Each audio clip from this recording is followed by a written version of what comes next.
Hey everybody, Invisiblekatana here, doing my review for the season finale, since they apparently changed it, of Obi-Wan Kenobi, part 6. As you can see, slightly different setup. I'm actually using my streaming stuff. Check out my streaming channel. I really appreciate it. Invisible High link, the ugly, super long, crazy, bad link is in the description, so you guys can check that out. Totally ignore Lady Dimitrescu over here. But it was a good final episode. It was really fun. I really enjoyed it. Overall, I think the series was good. I loved all the action, even like the very first fight. Like, I know a lot of people hated that, and I mentioned that in my last review, but I loved all the action. I thought all the action was 100% like, this is fun. Even thematically and story-wise, like the first fight being Obi-Wan, who had been detached from the Force for 10 years, and he was freaking out and stuff, and the first time he flips on his lightsaber, he's flipping out. He's like, oh god, like, he can't see anything. And the fight was cool. He was losing, and Vader was doing like his very classic Vader thing, where it's like, I'm just gonna do this really hard, and I'm good to go. And it was really cool. And then of course the ending of that is him, throwing him in the fire, like, ha, here's revenge for you. But then he lets him go, and it's like, this was boring. Like, I need the challenge to get my full revenge. It's not really revenge when it's just like you snap your finger and they're gone. It's like, well, that barely even felt like anything. So he lets him go. Story continues on. We have a lot of Leia, and it was fun and entertaining. And around episode 4 was when I was starting to, like most people hate that. I mentioned this in my last review. I personally loved episode 4 because I was so focused on the Obi-Wan stuff. I was good with it. Loved all the action, and then, everything from episode 4 and then 5. And that builds up to the episode 6 finale. And they do some amazing stuff in this, 100%.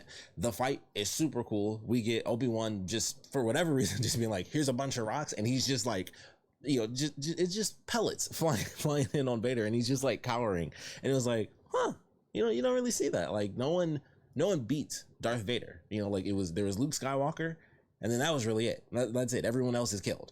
And so it's like, oh, we got like Obi-Wan fighting Darth Vader, and it's like, I'm still your master, and of course that helps them tie into the line for A New Hope. But it's like, like, I'm still the one on top here, like, despite him being, Obi-Wan getting put into a pile of rocks, and obviously everyone thought the same thing, whereas like, Darth Vader could just be like, wink wink, nudge nudge, I have the high ground.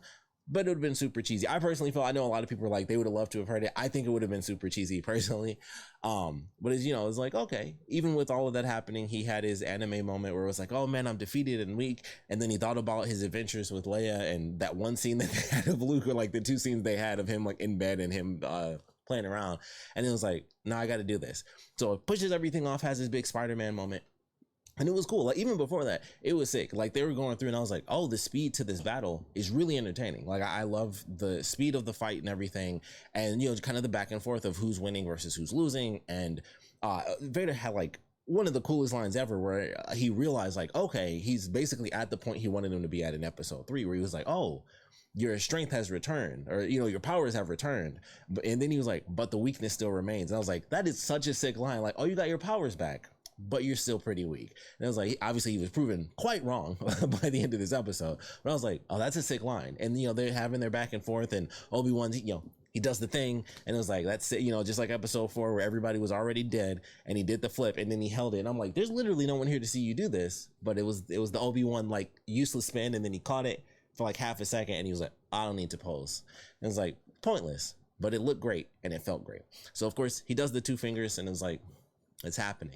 So, and obviously that was in the beginning, but still, going through all of it, very entertaining, and I absolutely loved it. The fight was phenomenal, and I wish it lasted way longer.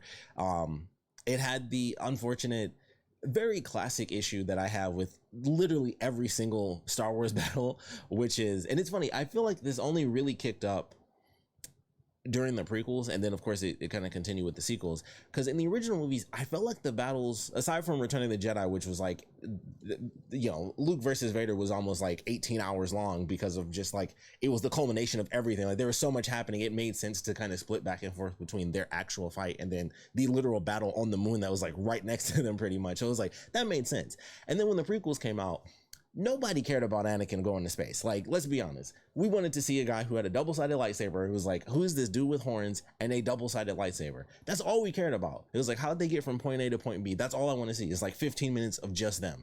And that's been like, ever since that happened, I feel that's been like the classic thing, where it's like, you have this amazing battle happening, but it always has to get cut by the far less entertaining thing. And it's like, why can't they just choreograph a fight that lasts for 10 minutes? I know that that's very tiring, but also it's called editing. You're not doing every single thing. You know, like we know if the thing effing cuts to a different position, they didn't actually do that for 15 minutes straight. You guys cut, and then we notice what was happening. I don't know why they don't do that and just do an amazingly long fight, which I think, unfortunately, the closest we had was The Last Jedi, which there are tons of videos on that if you watch, that the choreography is actually really, really bad.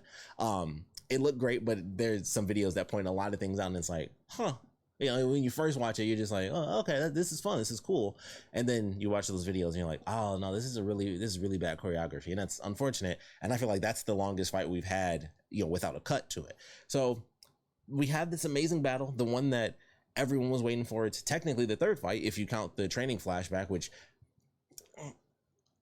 the finale one was definitely my favorite, but the training flashback had like the prequel speed to it because they were actually like flipping and spinning, like obviously not jumping over each other, but it was like, oh, there's a ton there, and that's why I love that flashback fight or the training segment. But this was, Vader versus Obi-Wan, not Anakin versus Obi-Wan. So it was like, it makes sense. It's very different, but I gotta be honest, I love like just the high speed maneuvers that they have. And so it was still amazing, really fun to watch. And then there was the before the fight, and then there's the during the fight as well, and also the after fight. So before the fight, there's this really interesting thing where it's like, all right, they're being chased down by a Star Destroyer. It's a tiny ship. You would think that the Star Destroyer's blaster bolts would just be like really powerful. Like I know that it's like, hey, put the defenses up, put the shields up. And technically they had that in the first movie, although I think that ship was far larger than the one they had. I swear that ship, it was like this compared to everything else that we kept seeing throughout the shows. I'm like, they're in a ship that's like the size of my freaking camera remote, and then here comes like, well, I can't use that, but basically this is a perfect representation. This was like the size difference I felt between those two ships. I'm like, if this thing is shooting off stuff, I don't care if the shields are up, they should be taking more damage. And even if they're not, it should be a lot easier to catch them. Like, you're in a giant ship, they're in a tiny ship. It's like a giant walking versus a short part. Like, you cover more distance, like you should be able to go faster. But we also saw in The Last Jedi where it was just like, yeah, we're going at this speed and they're chasing us at the same speed for a whole movie. So that was a problem. That kind of bugged me. When I first watched it, I didn't notice it, and this was definitely something where over time you realize some of the issues. And watching other reviews, it was like, yeah, I didn't really notice that. I did notice though a little bit where they were like, Obi-Wan's gonna be the distraction, and the Grand Inquisitor is like, hey, we can take them down and kill them, and Vader's like, Obi-Wan's the only thing that matters. And I was like, okay, I understand his drive. It's Obi-Wan Kenobi.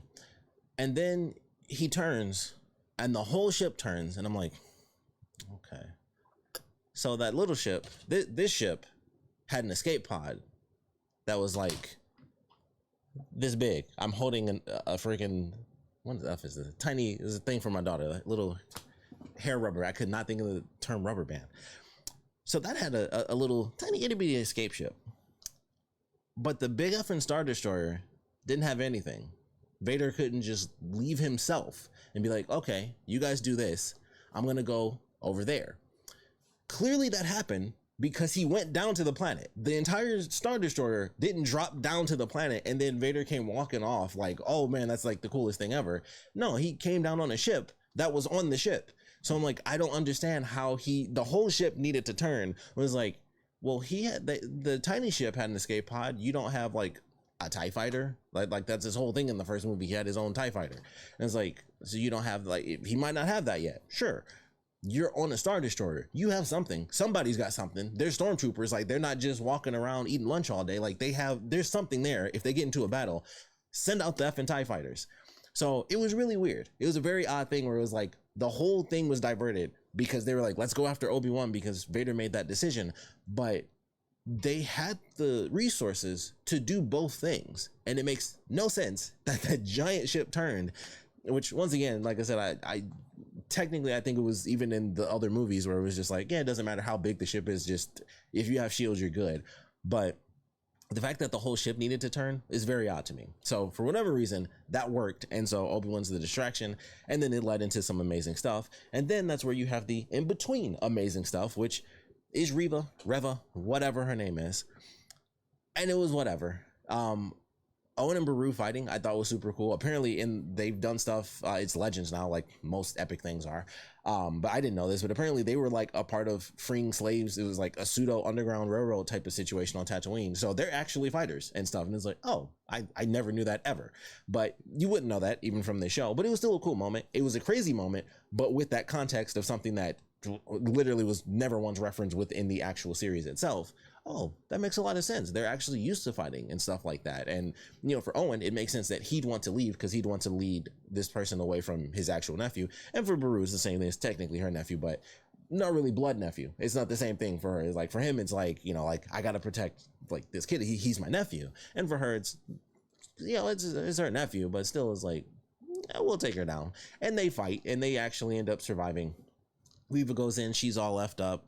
I think the guy from the beginning was the dude who owned like the meat cutting line or whatever that Obi-Wan was stealing from. I'm pretty sure that was him. And so, you know, Reva comes in, he was being a dick, and then she's like, you know, hey, check me out. And it's like, oh, and then she gets some information about Owen. And it was cool, you know, to see a lightsaber. That was nice. And them shooting, I mean, they were just blasting off and like kicking boxes on there. I actually thought it was kind of funny, but in an entertaining way, not just like funny dumb, but I was like, it's entertaining, but it is also kind of funny and silly just a little bit. Cause I'm like, I know that she's in this crazy headspace, but she's also just like, she's still a Force user. Like, I don't, not that I can, I only watched it once, admittedly, and that was last week. But I genuinely don't recall a moment where she even used the Force, where it was just like, okay, she can see where they are, and then she just, you know, like pulls Owen, you know, off the balcony or whatever after he's, you know, kicking boxes and stuff. Like, none of that happened. I don't think, not, you know, not that I can recall. And I know she was slightly injured, but, you know, and I guess that, you know, the headspace of that and the Force or whatever, which I feel like she used the Force to show that she was the Inquisitor, to the guy who's being a douchebag.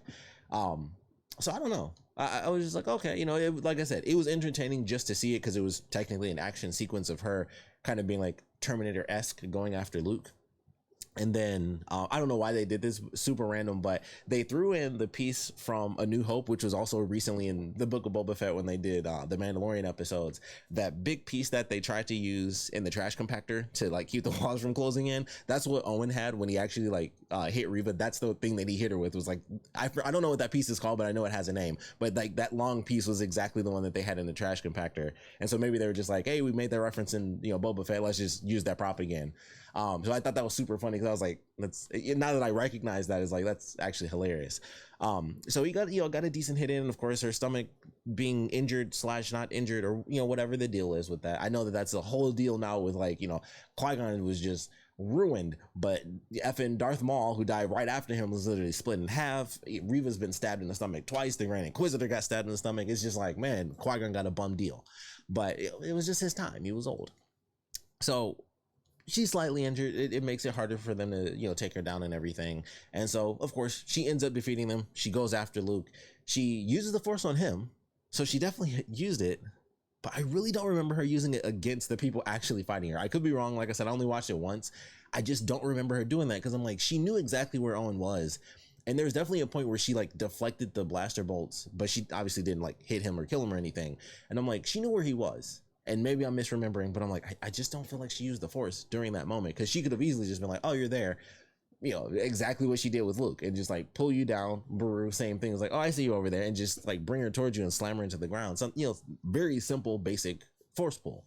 But either way, she ends up getting past them.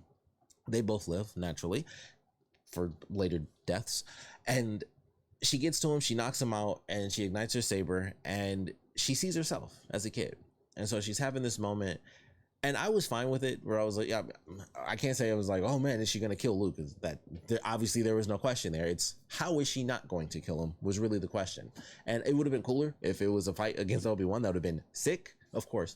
But she just has a moment of being like, oh man, I've gone all this time. I've screwed up everything. Like, her one thing was doing what she was doing as, you know, an evil person to get to Vader. And so that's why I liked her story. I thought it was fine because I understand, which it's funny. I felt like I got it, but I totally understand why a bunch of people didn't, because they didn't really do the best job explaining, like, this is why her character is like this. Because people hate the fact that she didn't kill Luke, and it was just like, oh, so now she saw herself, and then that was it. And it's like, would I have become Vader? For me, I understood, and I was like, oh, you know, I see. Oddly enough, it's funny. I feel like I'm in the Last of Us Part 2 situation where I was like, I understand why that happened at the end there, but everyone hates it. But I was like, I get it, and I appreciate it. The Last of Us 2 I like way more than Reva's story personally.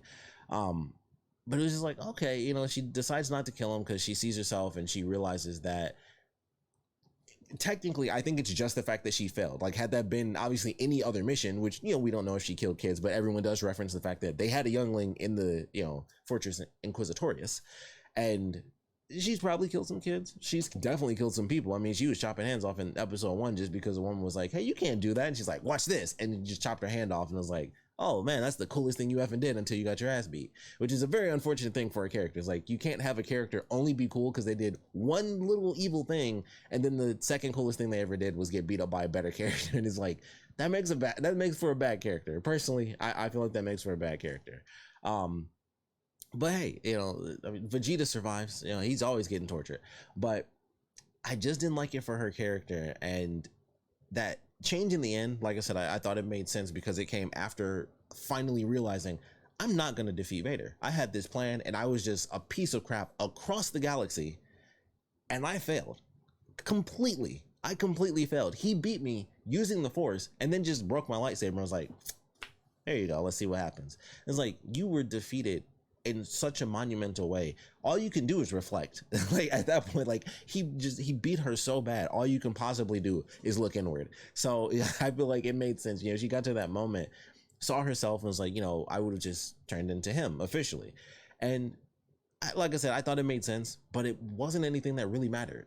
Like, who knows, she might actually get her own show, which I've heard rumors of that, but I just don't know. I feel like, as everyone said, if this was done in the movie where it wasn't super drawn out, like her flashback being in episode 5, I kind of hate it. I mentioned, like, it literally should have been in episode 4. I honestly believe if they put her flashback in episode 4, people would not hate that episode nearly as much because, like I said, I loved it because of the Obi-Wan side, but Reva's side was like totally pointless, aside from like the one thing of her not really wanting to torture Leia in the machine. That was literally it. And it was like, that was just one scene. That wasn't enough. It just made her seem like she wasn't, like, it obviously showed that she had hesitation, but it wasn't enough. That was the first time we saw that, and it's like, it's a really little kid. I could easily see that happening where it's like a really little kid. If she had done that and it was a grown adult and she hesitated, I'd be like, oh, well, that that has like a bit more of an effect to me.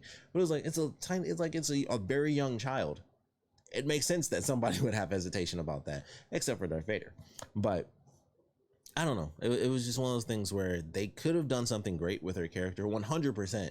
It's a character that I think was, especially considering her story, is like the perfect embodiment of the road to hell is paved with good intentions. But she didn't realize her path was 100% bad. Like, everything she did was really bad. And it was just bad intentions the whole way through. Like, I mean, technically she had one good intention, was like, kill Darth Vader, but she was blind to everything that she did. And there's an amazing story there where you have a character who, and it's literally, like, honestly one of the perfect stories you could possibly have for Star Wars. And that's what sucks about it, because it's literally the embodiment of being a part of the dark side, is just pure revenge. And her still having that attachment to the light, where it's like, I have this insane revenge, but I know I'm going to kill the bad guy. And it's like, you're the bad guy. You're chopping off people's hands. You're killing people. You're doing all these horrible things. And she's like, but I'm going to get the bad guy. That's an amazing Star Wars story. And what we got was a crappy version of that. And that really sucks. Because I'm like, they had an amazing, like, just take that story and make it its own show. And I almost guarantee that would have been perfect. Or whatever the early version of Kenobi was supposed to be, because apparently it was supposed to be like really dark and like almost Joker and Logan-esque. I think everybody would have loved that, and sadly we got what we got, which I still enjoy. Overall, I still enjoy it. I love the action in it for sure, but definitely it was the Reva side of things. I'm fine with the Obi-Wan stuff. I know a lot of people were upset with it because they wanted more of the like introspection of his character. I was fine with what we got just from like the first 2 episodes. Like, I actually enjoyed like that journey of him, like, I personally, like I said, I felt like we got enough of him having that dark, time in his life where it's like, he literally let another Jedi go off and get killed. And it's like, bury this in the desert. So I was okay with that. I felt like we actually got enough from him as far as his detachment from the Force. Sorry. and him kind of, you know, regaining that connection to it through actions as well as, you know, through fighting actions as well as just like caring actions with Leia. And so I was like, all right, I was good with the introspection. I thought we had enough personally, but they just did so much other stuff where it was like, you stretched it out way too far. They stretched it out way too far, and they genuinely messed up Reva's story, because it could, like I said, could have been like the perfect Sith story, and technically not really a Sith, but I think it honestly could have been like one of the coolest stories we've ever seen, especially in live action, as far as Star Wars, because that's not something we get very often, where it's characters that truly are, you know, steeped in the dark side of the Force, but then they're, you know, internally, like way deep down, they're like, no, I'm still on the light side. I'm still cool. Like, I'm still good. And it's like, you are acting out like a child and chopping off hands. That's the only example I got. Like I said, that's literally the only cool thing she did outside of being defeated. The personal opinion, that's literally it. Those are her two coolest moments. She cut off a hand, and I was like, oh, that's a good start. And then it just went downhill, and then Darth Vader was like, I'm gonna pick this right back up with an ass whooping, and it was great. And then it kind of, you know, did what it did at the end, and it was fine. She kept the canon. Great. So I don't hate it as much as other people do, for sure, but I am definitely disappointed in Reva's storyline, just because I know that I was excited for like that dark side potential. I mean, that's why everyone's excited for the Acolyte. I hope that does well, because it's like, I want a story, you know, steeped in the dark side of the Force. I think that's an amazing thing to do. The Grand Inquisitor is like so good. Please watch Rebels. I'm telling you, he's such a good character. Like, the stuff that you just don't know about his character, that's like, oh, well, that's fascinating. There's so much about it, and it's like some slight ties to stuff with Reva. As far as, you know, stuff, I really don't want to spoil it, but I'm telling you, it's so good. Please watch Rebels. It's amazing. You'll see the Grand Inquisitor. He'll look better. He'll look way better than he does in this. But Star Wars Rebels is so good. Watch Star Wars Rebels. Watch Clone Wars. I say it all the time, but watch the animated stuff. Unfortunately, there's stuff like, and I hate that I can say this when it's, especially because it's like, it's Obi-Wan Kenobi. You know, Boba Fett, I never cared about personally. I know people loved it, and I feel really bad for those people. It's like, that's really effed up. But it's Obi-Wan Kenobi, and there's stuff where I'm just like, there's animated stuff that's like a million times better than this show, where it's just like insane concepts and the things that are done, and it's sad that it's better than Obi-Wan Kenobi, a show with 3 fights between Obi-Wan and Anakin, technically 2 between Obi-Wan and Vader, but you know what I mean. So it's like, it's sad that that's possible, but man, the animated stuff is just like some of the best stuff that has ever been done in Star Wars is animated. So watch Clone Wars, watch Rebels. I hope you enjoyed it as much as I did. I know that I kind of seemed like I was super down on the finale. I really did enjoy it. How could you not, when you're like, holy crap, Obi-Wan versus Vader, he's picking up rocks like Jesus, and he's just tossing them. He said hello there at the end, of course. He actually got to talk to Luke. He was peaceful. Qui-Gon showed up for like his $1 worth of a scene where he's like, here's $1. I've been here all along. Series over. So that was something. I definitely thought he was going to show up and actually help Obi-Wan and not just be there at the end as a like super quick cameo. So I was like slightly disappointed, because I was hoping that would be the thing that helped Obi-Wan officially come back. I thought it was going to be his old master telling him, like, you know, as Qui-Gon being a character that was very different from like the Jedi Council and what the Jedi were meant to be. I thought that we were going to have like that epic moment where it's like, you know, I was never the Jedi, you know, like Qui-Gon isn't like classic Jedi. Thought we were gonna have that moment, and he teaches him one final lesson, and it was just like, nah, you figured it out, and I've been here the whole time. Let's go. So if we get a season 2, like everyone else has said in every other review, I'd love to see Obi-Wan and Qui-Gon. That would be pretty sick. But we got what we got. We got some epic moments for sure, and we just have a lot of lost potential, which they could still build up. Like, honestly, if they did more stuff with Reva, if they just did flashbacks of her doing cool stuff in whatever they end up doing next with their character, and they could still totally bring him back, or just make her do cool stuff later. But they really screwed the pooch with a character who was like hell-bent on rage, and all she did was kind of just chase a guy. Like, at least have them fight. Like, that's honestly something that I think they missed in this series. She should have fought Obi-Wan when he was like still kind of in the middle, so that, because obviously Obi-Wan at the end would have just been like, and then she would have been chopped to pieces. But like him, like in the middle of the series, kind of episode 3, episode 4-ish, she totally could have had something where he was still like kind of distraught. He would have beat her, but it wouldn't have been like an absolute destruction like with Vader. And I think that's what they missed. They should have had them fight and then have this realization where it's like, we're like two sides of the same coin a little bit. And there's some interesting stuff, between our relationship with each other now that we know the connection that we each have, to Vader, which technically she kind of mentioned that in the very first or second episode. Like, she knew that what his connection was, but they could have had that moment much earlier, and they could have had it through an actual fight, which would have been sick, and it would have given her something. Because like I said, she literally, for me, has two cool moments, and one of them is her just being beat by Darth Vader. It's not really a cool moment for her. It's just a cool moment where she got destroyed. It just doesn't balance out for her character. And I feel like that was the biggest misstep for what they did with Reva. And that's unfortunate. And we'll see if she ever comes back, what they decide to do with it. Maybe they'll pull a Solo and just be like, oh, everyone hated it, we're canceled. So we'll see what happens. But I would love to know your thoughts on the finale, the series as a whole, or season. We'll see what happens, because it was a lot like Moon Knight, where it was like definitely an event, and then as it got popular, they're like, well, maybe just a season. So we'll see what happens. Possibly a season 2, if we get one, for sure. Much like Boba Fett, I think if we got a season 2, there's no way they could make it as bad as they did, and it can only hopefully possibly get better. That's all I can hope for. This was better than Boba Fett. I think everyone can agree.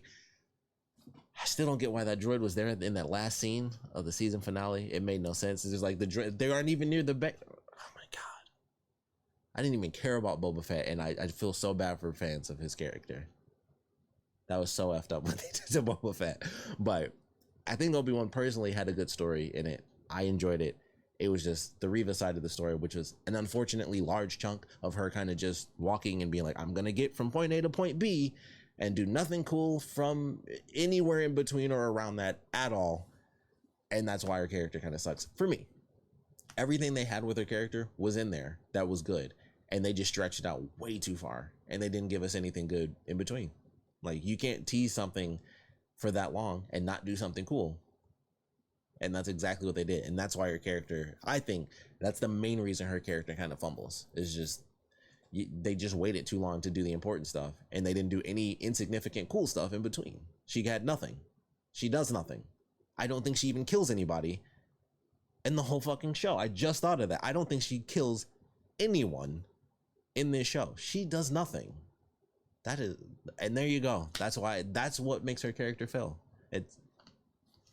We'll see what happens. I want to know your thoughts. I know I'm rambling at this point, but it's just like, wow, the more I think about it, the more I'm like, there is so much there that I would have loved, because I like dark side stories, which you don't really get, especially live action medium. We don't get that. So hopefully the Acolyte will do as well. Hopefully everything live action is just good. That's all we can hope for. Boba Fett effed me up a little bit. Thinking back on it now, it's like, wow. Much like Boba Fett, Reva did nothing. Boba Fett doesn't shoot his blaster until the season finale. If you didn't think about that before, it's true. He does not shoot his blaster in the entire show until the last episode. That doesn't even make sense. Anyway, please put your comments down in the comment section below. We'd love to know your guys' thoughts on all things Obi-Wan Kenobi, all the live action Star Wars that we've had so far. What's your favorite? What's your least favorite? It's probably Boba Fett, let's be honest. But we'd love to know your thoughts, so please put your comments down in the comment section below. And of course, thanks for watching.